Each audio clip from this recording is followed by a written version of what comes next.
Hello बच्चों, let's see the question. Statement first. Among two nucleic acid, RNA is a better genetic material. Statement second. RNA is a chemically less reactive and structurally more stable. Option A, both statement first and statement second are correct. Option B, both statement first and statement second are incorrect. Option C, statement first is correct and statement second is incorrect. And option D, statement first is incorrect and statement second is correct. So, firstly, see about the key concept of discussion. And here we are going to discuss about the nucleic acid. तो देखो, अगर हम बात करें nucleic acid की तो यहाँ पे हम देखते हैं न्यूक्लिक एसिड जो होते हैं it is a polynucleotide structure. और कौन से न्यूक्लिक एसिड होते हैं तो देखो DNA and RNA, these both are the nucleic acid. हम देखते हैं कि जो सबसे पहला न्यूक्लिक एसिड है that is the RNA. But अगर हम बात करें स्टेबल की तो वो होता है डीएनए।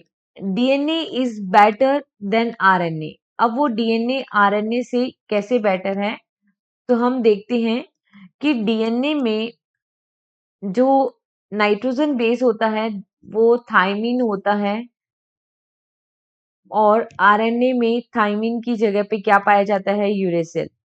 तो थायमिन जो है ये स्टेबल होता है, इस वजह से डीएनए भी क्या है, स्टेबल न्यूक्लियोटाइड या न्यूक्लिक एसिड है। डीएनए के अंदर हम सेकंड पॉइंट देखते हैं, डीएनए में डीऑक्सीराइबोज शुगर है, डीऑक्सीराइबोज शुगर जिसमें 2' कार्बन पर ऑक्सीजन जो है 2' कार्बन पर ऑक्सीजन एब्सेंट है। इसकी वजह से डीएनए जो है वो लेस रिएक्टिव होता है। डीएनए क्या है, लेस रिएक्टिव है एज कंपेयर टू आरएनए, क्योंकि आरएनए में 2' कार्बन पर ऑक्सीजन प्रेजेंट होती है। अब देखो स्टेटमेंट फर्स्ट में बोला है कि दो न्यूक्लिक एसिड में से आरएनए बेटर जेनेटिक मटेरियल है, तो ये गलत, क्योंकि डीएनए बेटर होता है क्योंकि उसके पास थायमिन नाइट्रोजन बेस है और वो स्टेबल होता है।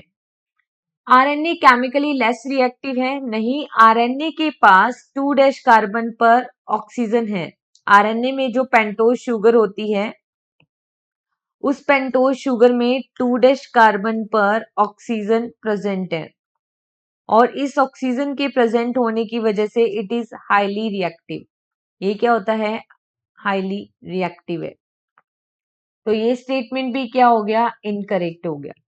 दोनों स्टेटमेंट यहाँ पे इनकरेक्ट है, which is given in option B, both statement first and statement second are incorrect. So here the correct answer is only option B. Hope you understood it well. Best of luck.